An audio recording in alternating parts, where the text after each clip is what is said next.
Ça a été où? Ça, c'est plus dur.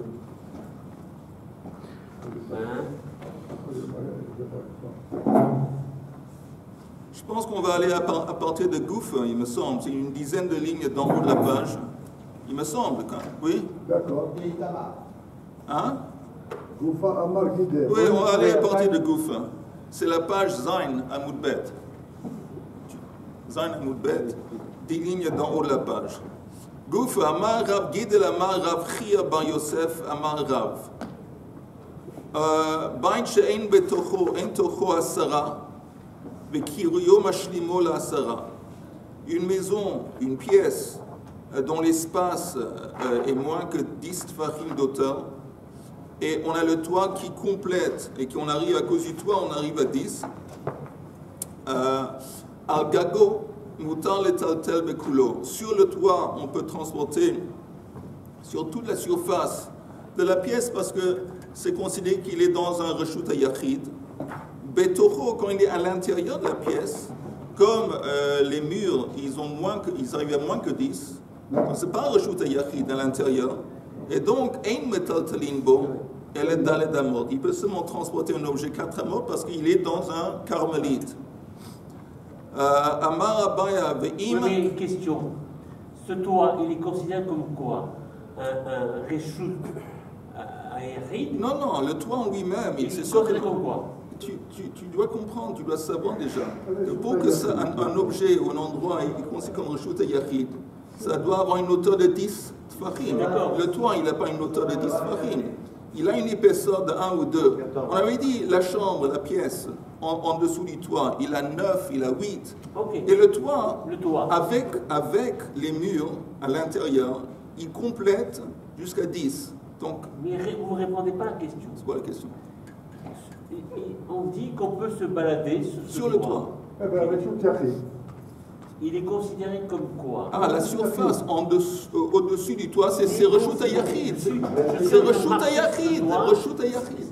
Non, on ne peut pas être. Pourquoi pas? Alors c'est pas normal. Attends, je répète. Attends, non, écoute. On avait apporté un cas de figure où tu as une colline. Tu as une colline. Oui. Ah, les côtés de la colline, ils s'élèvent à partir du sol au moins à Sarat Fahim. Ok. Et en haut, la surface en haut de la colline, c'est au moins 4 sur 4.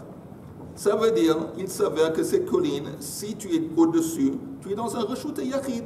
C'est exactement la même chose avec dessus le toit, sur le toit. Alors pourquoi on considère... C'est ça qui est étonnant, c'est qu'on considère ce toit comme étant un reshut hayachid parce qu'il est à 10 tefachim. Non, parce que le toit... Alors que le toit, oui, le toit... en dessous, non. Non, parce qu'encore une fois, pour concevoir ou pour avoir affaire avec un reshut hayachid, on a besoin de murs, de clôtures, de côtés, de parois qui arrivent jusqu'à 10. Oui. Alors, dans la maison, si tu mesures à partir du sol jusqu'au toit, il n'y a pas 10. Oui, mais mais si tu mesures du sol jusqu'au-dessus du toit, ah oui, tu arrives à 10. Ça veut dire qu'il y a une différence si tu es sur le toit. Si tu es sur le toit, tu es dans un reshut hayachid. Si tu es sous le toit, tu es dans un carmélite. Après, si tu as... Non, mais c'est quand même bizarre. Si je suis sur le toit, ça fait partie de la maison. Si je suis sous le toit... Non, tu es sous le toit, tu es aussi dans la maison. Mais tu es dans un espace qui, selon la halakha, est considéré comme un carmélite. C'est dans la maison, tu es dans une maison, tu es dans une pièce, il n'y a rien à voir, tu es dans une pièce. Rien à faire, tu es dans une pièce. Oui, mais cette pièce, c'est quoi la définition ilkhatite de cette pièce? Carmélite. Et si tu te balades sur le toit, tu es sur la pièce, mais maintenant tu es dans un reshut hayachid. Mais la Gemara dit... Si on a vu la même chose que dans une pièce. Je vais vous dire... Si on fait un trou... On va parler du trou. On fait une petite razara. Une petite razara. Elle a daled. Amar Abaya, ve'im chakak bo daled al daled.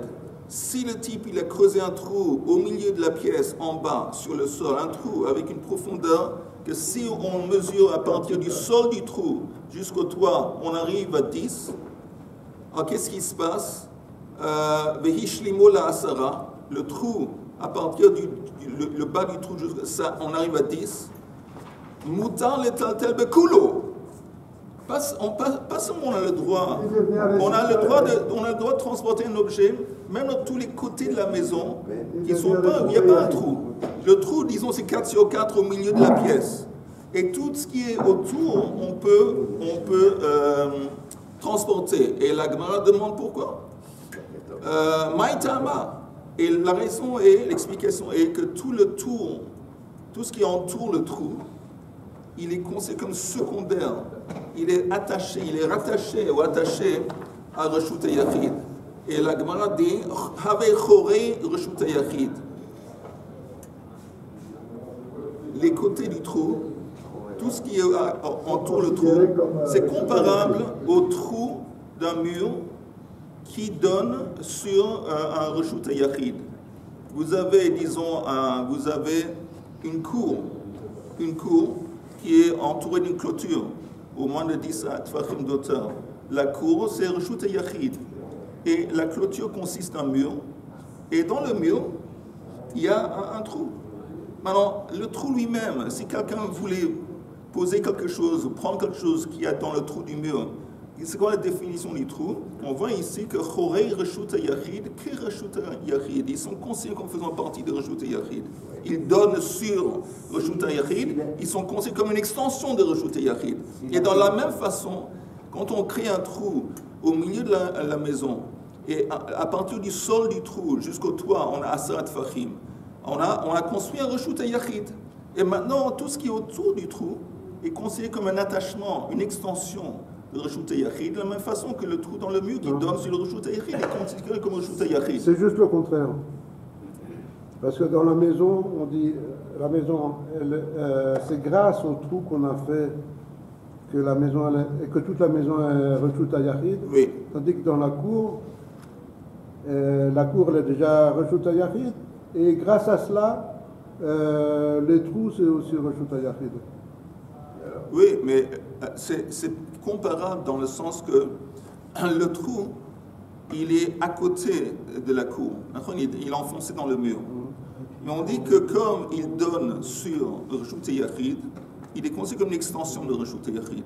De la même façon, il y a un Reshut Yachid à partir du bas du trou jusqu'au toit. Et tout ce qui est autour dans la pièce, tout ce qui est autour du trou, est considéré encore une fois comparable au trou qui donne sur la cour. Ça, c'est le trou qui se trouve sur le mur à l'extérieur. Non, on parle de l'intérieur maintenant. Et je vous demande, et même je vous en supplie, de ne pas demander des questions qui vont compliquer inutilement. Parce qu'on voit que c'est déjà... On est en train de faire une chazara, on voit que ce n'est pas tout à fait maîtrisé. Alors on va essayer de rester simple. Vous voulez que je donne le masque à Richard? Le masque, pourquoi faire? Non, c'est le tape. Ah non, au contraire, non, je veux des questions, mais pas des questions trop farfelues. Pas des questions trop farfelues. C'est pas farfelu de dire que le trou, s'il est à l'extérieur, le statut change. Bon, mais oui, mais est-ce qu'on n'a pas encore parlé du trou à l'extérieur? C'est ça ce que je veux dire. Restons cadrés. Ah bah c'est Pshita que On va voir, on va tout de suite arriver au trou à l'extérieur. Justement, c'est Pshita. pas du tout. C'est une niche. Maintenant, Reshut Rabim, Chorei Reshut Rabim. Vous avez encore une fois un mur qui entoure une cour et elle est clôturée par un mur. Et maintenant, vous avez un trou qui est de l'autre côté du mur. Elle ne donne pas sur l'intérieur, elle donne sur l'extérieur. Elle donne sur la Reshut Rabim. On dit ici, Chorei Reshut Rabim.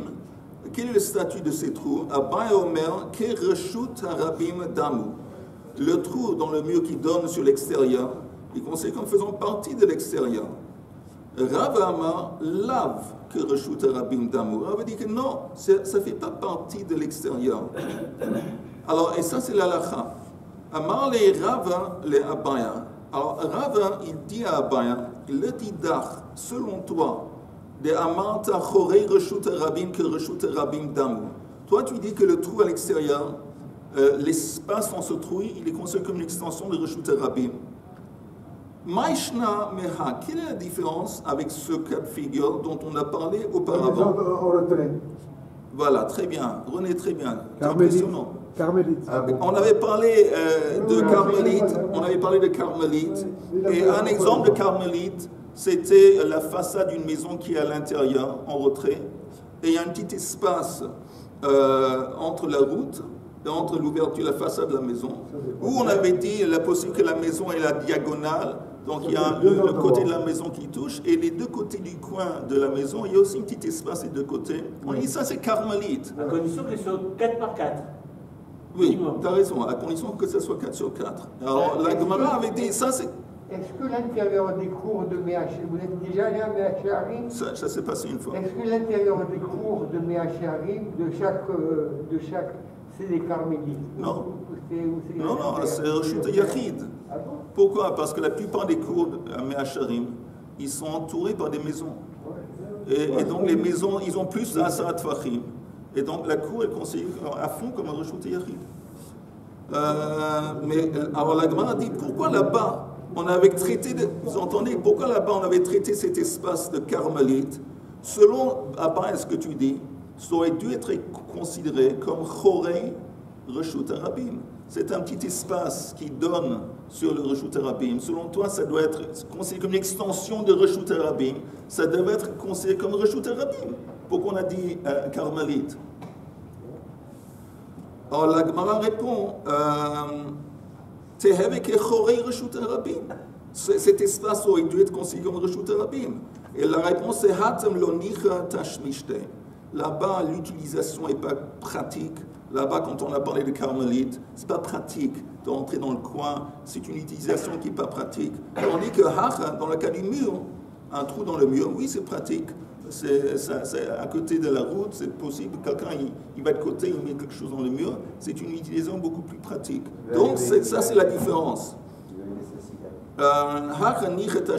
Maintenant, Tnan, c'est enseigné dans la Mishnah. Azorek daled amot bekotel. Quelqu'un qui jette un projectile, quelque chose, 4 amot, et on sait que si ça se pose normalement, il est dans Reshut Rabim. Si ça se pose dans Reshut Rabim, si ça tombe dans Reshut Rabim, il a transgressé. Il a bougé un objet 4 amot de Reshut Rabim. Mais ici, c'est écrit que la chose qu'il a jetée, c'est, disons, une espèce de pâte de figue, une pâte de pain, je ne sais pas quoi, et ça s'est collé à la paroi extérieure du mur.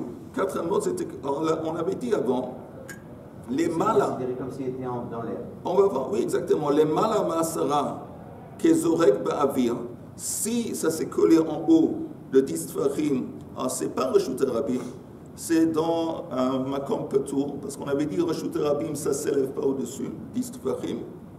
Si ça s'est collé au mur en dessous, les mata ma'asara tfachim, kezorek ba'aretz. C'est comme s'il avait jeté l'objet par terre dans le Reshut HaRabim. Tout ce qui est au-dessus de 10 tfachim, c'est Reshut HaYachid. Non. C'est pas chaud. Oui, c'est pas tout. Parce que pourquoi on parle d'un mur qui est dans un Reshut HaRabim. Oui. Alors lui, le type, il a jeté à une distance de 4 amot quelque chose qui s'est collé à la paroi du mur. Si, on avait parlé de ça, si l'objet qu'il avait jeté s'est posé sur le mur, alors là, on devrait voir qu'est-ce que c'est ce mur, quelle est la surface de la mur, quelle est la largeur, peut-être le mur, ça rajoute un yachid, peut-être un carmélite. Mais comme ça ne s'est pas posé sur le mur, mais ça s'est collé à la paroi extérieure, le mur, il n'est pas dans le cou, il est simplement dans l'espace. Cette chose qu'on a envoyée, il est dans l'espace. Dans quel espace? Si c'est au-dessus de Asrat Fachim, comme Patour. Si c'est en dessous, c'est dans Reshut Rabim. Ah, c'est en aucun cas Yachid. Non, il n'y a pas de Reshut Yachid ici. Seulement le mur pourrait être considéré comme Reshut Yachid, mais c'est seulement si la chose s'est posée sur le mur. Et qu'il n'y a pas plus que 4 amot. 4 tfachim. Amot, j'ai jeté. Non. On a parlé, il jette un objet 4 amot dans Reshut Rabim, c'est interdit. Ou s'il jette moins que 4 amot, mais il fait passer un objet d'un domaine à l'autre, d'un reshut à l'autre, ça aussi c'est interdit, même sans 4 amot. La Gemara dit, les matam asrat fachim kezorek ba'aretz. Ve'haveinen ba, on a demandé, maï kezorek ba'aretz. Qu'est-ce que ça veut dire que si la chose est collée au mur, en dessous de 10 fachim, c'est comme si ça s'est posé par terre. Ve'halo nach, ça s'est pas posé. C'est suspendu dans l'air, c'est collé à la paroi extérieure, ça s'est pas posé, lo nach. Ve'amar Rabbi Yochanan bedveila shmeina. Chanou. On parle encore une fois, Dveila, c'est une pâte à base de figues, et c'est comme une espèce de pancake. C'est un truc qui est moelleux, comme ça, et qui se colle. Ça peut se coller à une espèce de matériel qui se colle au mur. Maintenant, la Gemara dit, elle demande la question suivante. Tu me dis, en bas tu jettes une chose sur le mur, la paroi extérieure, en bas de 10 tfachim, c'est comme si c'était dans le Reshut HaRabim. Mais la Gemara dit, mais ce truc, c'est pas posé. Donc, Rabbi Yochanan apporte ce qu'on appelle Okimta. Okimta, il crée un scénario. Il dit le scénario dont parle cet enseignement, c'est qu'il a jeté une dveila, cette espèce de pâte de figue. Hein? Non, ça c'est pas glissé.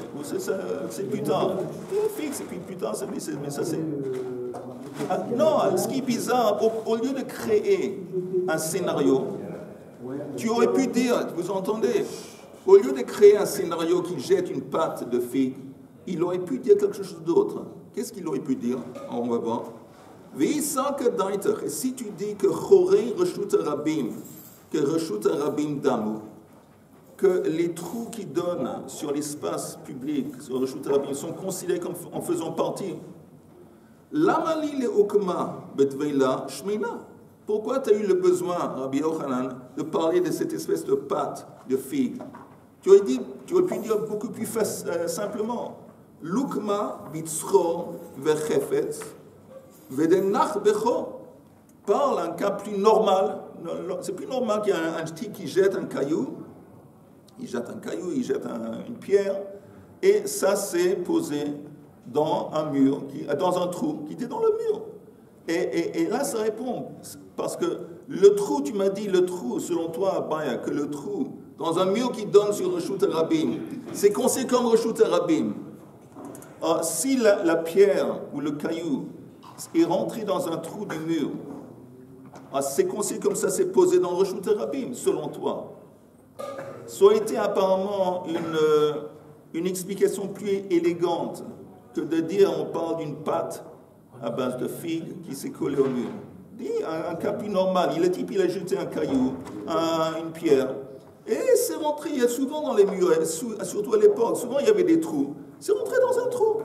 Et voilà. Et si toi tu dis que Chorei Reshut HaRabim, c'est le même statut de Reshut HaRabim. Oh voilà. C'est pour ça que c'est considéré comme si ça a été posé dans Reshut HaRabim. Est-ce que tout le monde a compris? Non. Très bien. On a dit dans une Mishnah que vous entendez quelqu'un qui jette un projectile, un objet sur un mur, et si ça a été jeté en dessous de Asarat Fachim, c'est comme si c'est par terre. C'est comme si c'est par terre dans Reshut HaRabim. Et la Gemara demande, l'onach. L'onach, ça veut dire, mais comment tu dis que ça s'est posé? Ça s'est pas posé. Ça a heurté le mur. Ça s'est pas posé. Alors, non, Rabbi Yochanan dit, tu sais de quoi on parle dans ce scénario, dans cet enseignement? On parle de quelqu'un qui a jeté une espèce de pâte qui est faite de figues. Et quand elle s'est heurtée, elle s'est collée. Et maintenant qu'elle est collée à la paroi extérieure, là, on peut dire que c'est comme si elle s'est posée. Et où? Dans Reshut HaRabim, parce que c'est sous Asarat Fachim. Maintenant, Abba, lui, il dit, quelqu'un dit, Arabe dit, Abba, écoute, pourquoi donner cette explication qui est un peu tirée par les cheveux? Pourquoi pas dire plus simplement? Le type, il a jeté un objet, un caillou, une pierre. Et cette pierre, elle est rentrée dans le mur. Il y avait un trou dans le mur. Et c'est rentré dans le trou. Selon toi, Abba, les trous qui donnent sur le Reshut HaRabim sont considérés comme faisant partie de Reshut HaRabim. Donc quand il s'est posé dans le trou, il s'avère qu'il est dans le Reshut HaRabim. Ça c'est, disons, une explication plus simple que de dire on parle d'une pâte qui est faite de figues qui s'est collée. D'accord, Chaim, t'as compris? On parle d'une pâte.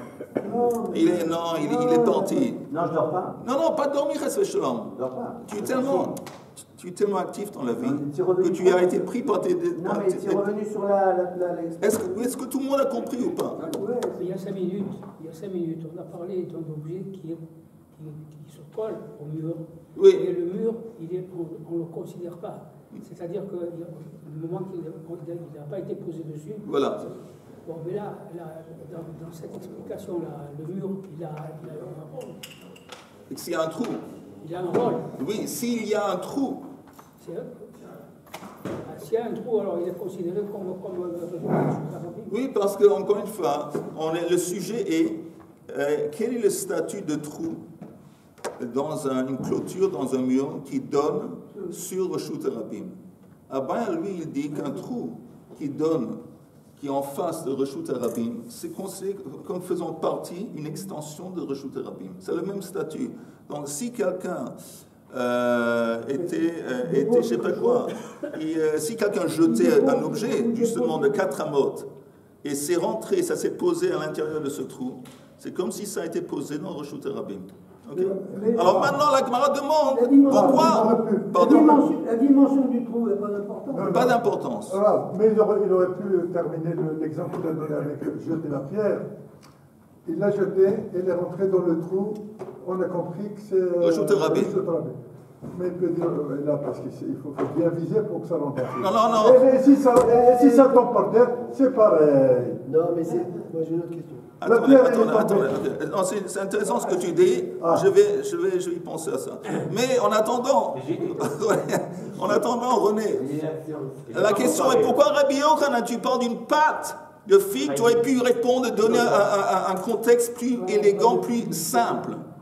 C'est une question à Baya. Le fait qu'il a eu le besoin de parler d'une figue de pâte, ça veut dire qu'il n'a pas pu dire que c'est un chor. Apparemment, pourquoi? Parce qu'un chor dans un mur qui donne sur le Reshut, c'est pas considéré comme Reshut Rabim. Ça, c'est l'attaque de Rav sur Baya. On va voir dans les mots de la Gemara la continuation. Et la Gemara quel est le statut du mur? On ne parle pas du statut du mur. On parle pas du statut du mur. On continue. Veisal kedaiter. Non. Veisal kedaiter. Chorei reshut Veisal kedaiter. Je répète une ligne. Si tu dis que Chorei reshut rabim, que reshut rabim damu, lamali leukma betvei lashmena. Pourquoi parler d'une pâte de figue, lukma betzcho vechefetz vedenach becho? T'as qu'à dire que le type il a jeté un caillou qui est rentré dans le chou. C'est Moukse. Apparemment, on s'en fout maintenant de Moukse. On parle de l'interdiction d'Eoraita, qui est plus dur de jeter un objet 4 amotes. Et la réponse est Zimnin Meshanela. Il y a des fois qu'il répondait comme ça, il y a des fois qu'il répondait comme ça. Maintenant, comment il répond? Shaineitzro vechefetz. C'est différent quand on parle d'un caillou ou d'un objet. Pourquoi? De mihada ve'ate. Parce que quand tu jettes un projectile qui entre dans le trou, normalement il y a un rebond. Il y a un rebond. Donc forcément, tu veux dire qu'il s'est posé dans le trou, c'est rare. Encore une fois, on arrive à un scénario qui est rarissime. Tu jettes. Il y a la chose, il y a un rebond apparaissant dans le trou. Et d'abord, ce scénario, il est encore plus farfelu que la pâte de figue. Ça dépend. Si la pierre est trop lourde, elle ne rebondit pas. Oui, mais alors là, on a besoin au lieu d'un trou d'une caverne. On parle d'un trou et un truc qui est petit. Ça, normalement, il y a un rebond. Deuxième explication. Zimnin, il y a des fois qui répondaient comme ça. Zimnin meshanela, bekotel de leit beichol. Écoute, on parle d'un mur. Il n'y a pas de trou. Il n'y a pas de trou. C'est vrai, Rabbi dit que normalement un trou qui donne. Mais ici, ce mur, il n'y a pas de trou. Alors la Gemara dit, mais comment tu sais que ce mur n'a pas de trou? Mais de Katani Recha, à cause du début de la Braïta, quel était le début? Que si tu jettes un objet sur le mur et c'est au-dessus de Asarat Fahim, c'est comme si il est Makom Patour. Zarak le mala ma'asat Fahim que Zorek Ba'avir. Et si tu me dis que c'est concevable qu'on parle ici d'un mur qui a des trous,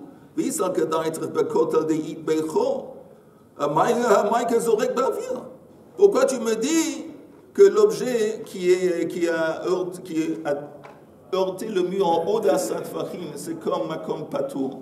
Peut-être il est entré dans le trou aussi. Et s'il est rentré dans le trou, c'est pas makom patur, ça dépend du mur.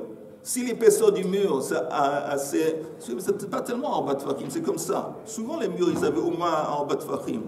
Si l'épaisseur du mur, c'est en bas de fachim, le trou, c'est reshut yachid. Ok? Et si, voilà, c'est reshut yachid.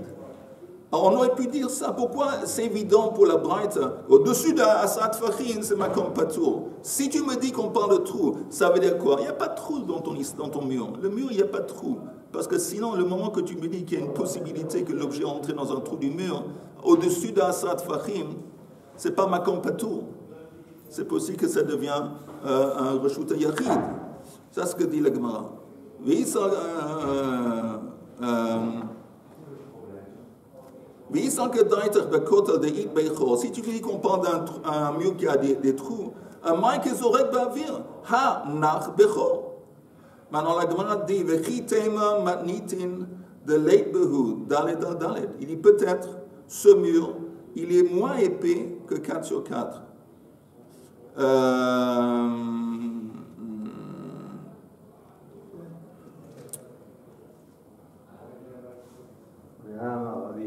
Attends une seconde. Que c'est possible qu'il n'y ait pas, je ne sais pas si on parle du trou ou du mur. Amar Rabbi Yehuda, Amar Rabbi Chia, Zarak le mala ma'asarat fachim, vehalcha, venacha bechor kolshu. On a cet enseignement qui dit, on parle du trou. Quelqu'un qui jette un objet et c'est entré au-dessus d'Assad fachim d'auteur et c'est entré dans un mur quelconque. Ken bechor kolshu. Banu le machloket Rabbi Meir ve Rabbanan. On avait dit peut-être qu'il n'y a pas 4 sur 4, on parle du trou. On parle du trou. Mais ici, on a justement cet enseignement où quelqu'un qui jette un objet qui rentre dans un trou, n'importe quel trou, n'importe quelle surface, c'est une machloket entre Rabbi Meir et Rabbanan. De Rabbi Meir, savar chokekin le hashlim. Vous entendez? C'est quoi chokekin le hashlim? Le mur, il a une épaisseur de 4. Le trou, il a une épaisseur de 1 tefach. Le moment qu'il y a, oui, seulement 1 de profondeur, mais le moment qu'il y a un potentiel de creuser et d'allonger le trou, à cause de ce potentiel, c'est comme si le trou, il avait 4 sur 4. Il y a une opinion qui dit que le statut de ce trou, c'est selon le potentiel d'agrandissement. Si on pouvait prolonger, il y a de la surface du trou, c'est considéré comme si le trou il avait 4 sur 4 en dépit du fait qu'il n'a pas. Ça, c'est l'opinion de Rabbi Meir. Le Rabbanan, tandis qu'eux, ils disent ça, ça c'est la halakha, c'est comme Rabbanan. Ein chokekin lashim. Non, on ne fait pas ça. Elle a lave, plutôt non. Il faut conclure Shmamina Bekotel de Leit Beicho Shmamina. On parle d'un mur où il n'y a pas de trou. Il n'y a pas de trou. Et donc on comprend qu'il n'y a pas une possibilité de dire, tu sais quoi, c'est rentré dans un trou et pourquoi on n'a pas dit que c'est Reshut Rabbi. Il n'y a pas de trou dans le mur. Okay? Donc il y a deux façons de répondre à ça pour Abba. Un, c'est que quand tu jettes un objet, un caillou, qui rentre dans un trou, normalement dans la norme, il y a un rebond. Donc, ça ne va pas se poser dans le trou. C'est pour ça que ça ne marche pas dans l'histoire de trou. Et l'autre possibilité, qu'on parle d'un mur sans trou. Voilà.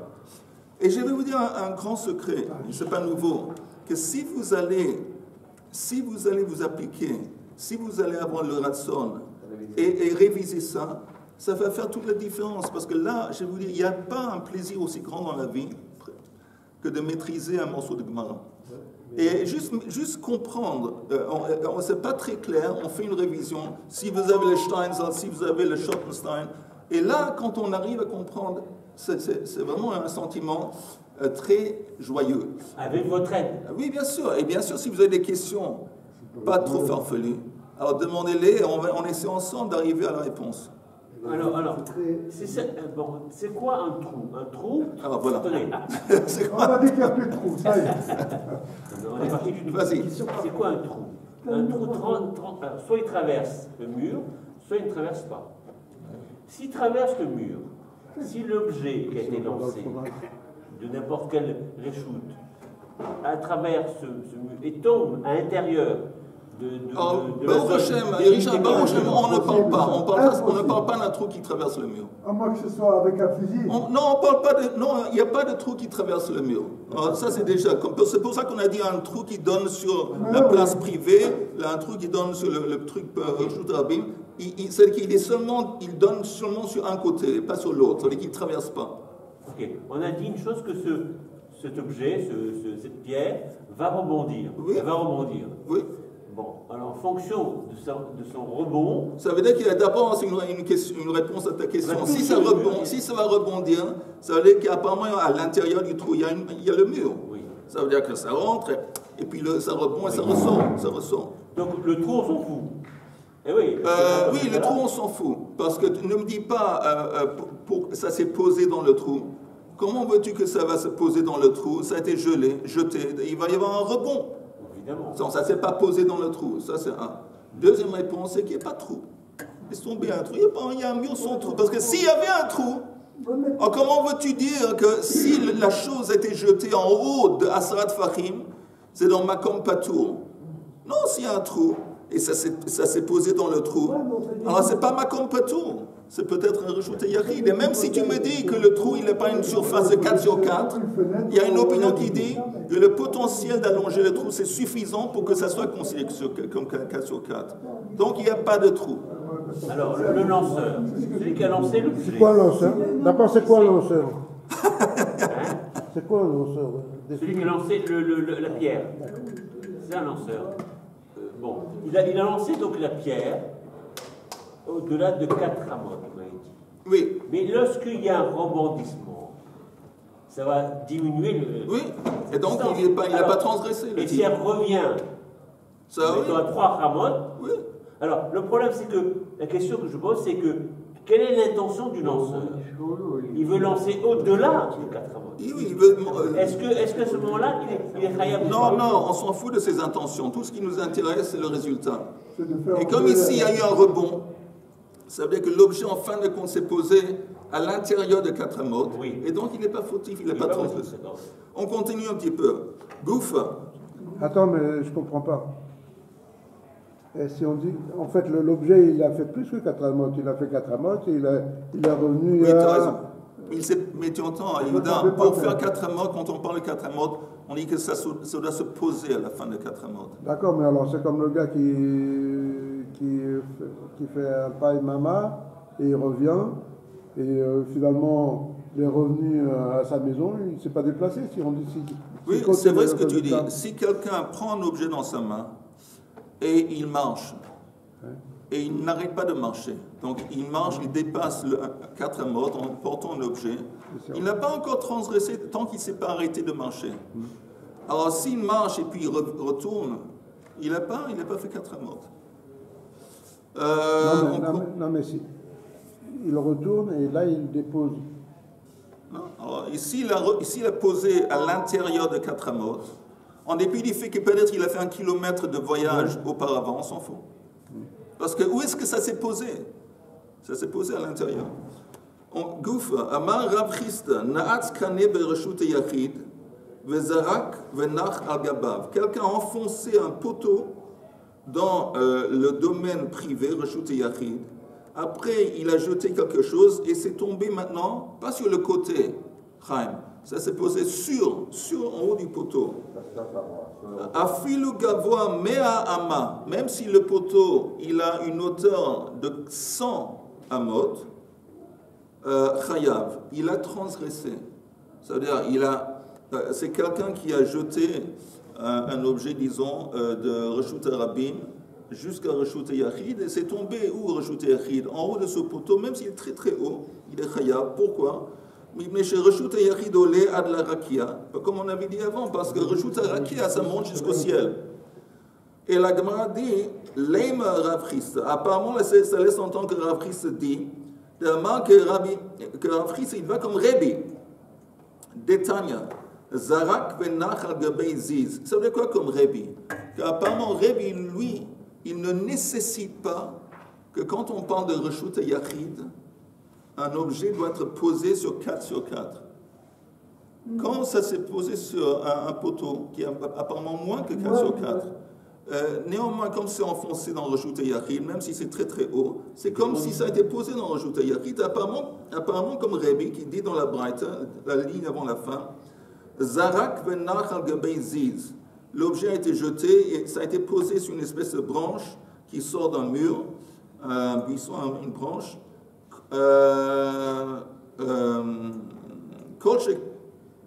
Zarak venach al gabei ziz, kol shehu. Quelconque. Rabbi Mechayev et Chachamim Potrim. Rabbi dit qu'il est fautif, parce que ça s'est posé apparemment, selon lui, en dépit du fait qu'il n'y a pas 4 sur 4. Chachamim disent que non, il est exempt. Alors, en haut de la page suivante, Amar Abaya Reshut Yachid, de Kuliam l'oblige que des Rav Chisda. Quand on parle de Reshut Yachid, tout le monde est d'accord qu'on va comme Rav Chisda, c'est qu'on n'a pas besoin que la surface soit 4 sur 4. Où est la machlok qui est ici dans la Braïta, la Braïta qu'on a apportée? Ela hacha be'ilan ha'omed bereshut yachid. Cette machlok est entre Rabbi et les Chachamim, quelqu'un qui jette un objet en dehors dans la route, dans le Reshut Rabim. Ça s'est posé sur une espèce de branche qui sort d'un mur. Et on dit que Rabbi dit il est fautif, c'est-à-dire qu'apparemment il a jeté un objet 4 amot. Ou peut-être, 4 amot. Ou il a introduit, je m'excuse, il a introduit un objet qui était dans le Reshut Rabim, dans le Reshut Yachid. Alors de quoi on parle? On avait dit ça avant. On parle d'un arbre qui est planté dans le Reshut Yachid, dans la cour. Même les branches. Venofo noter le Reshut Rabim. Et la cime de l'arbre penche et inclinée vers le Reshut Rabim. Et donc, Zarak venach anofo. Le type, il est dehors. Il a jeté un objet qui s'est posé sur la cime de l'arbre. Et la cime de l'arbre, elle est où? Dans le Reshut Rabim. Mais Rabbi dit, ça va. Il a fait. Amrinan shadei nofo batar ikaro. Tu considères que la cime fait partie du tronc. Comme le tronc il est dans un Reshut Yachid, alors c'est comme si le type qui a jeté cet objet dans la rue, il a fait passer l'objet de Reshut Rabim à Reshut Yachid. En dépit du fait que la cime est dans Reshut Rabim, mais il dit la cime ça va selon le tronc, et le tronc il est dans Reshut Yachid. Tandis que Rabbanan savrait lo amrinan shadei nofo batar ikaro. On ne dit pas que la cime de l'arbre, c'est comme si c'est attaché, ça fait partie du tronc. Et donc, ça fait, si la cime est dans le Reshut Rabim, alors il a jeté l'objet, il n'est pas entré dans le Reshut Yachid, il est resté en Reshut Rabim. Mais c'est pas, on a essayé d'apporter une preuve qu'on n'a pas besoin d'arbre sur arbre selon Rabbi. Rabbi ne parle pas de ça du tout. C'est un autre dossier. Et apparemment, tout le monde est d'accord que quand on est dans le Reshut Yachid, on n'a pas besoin d'une surface de 4 sur 4, apparemment. Ok. Et maintenant, je vais vous dire, on va reprendre ça, Blined. On est quel jour? Le mercredi. Blined, on va prendre ce qu'on va voir maintenant, demain, simplement parce que les lignes qu'on va voir bientôt vont demander un petit peu d'application mentale. Déjà, jusqu'à présent. C'est ça.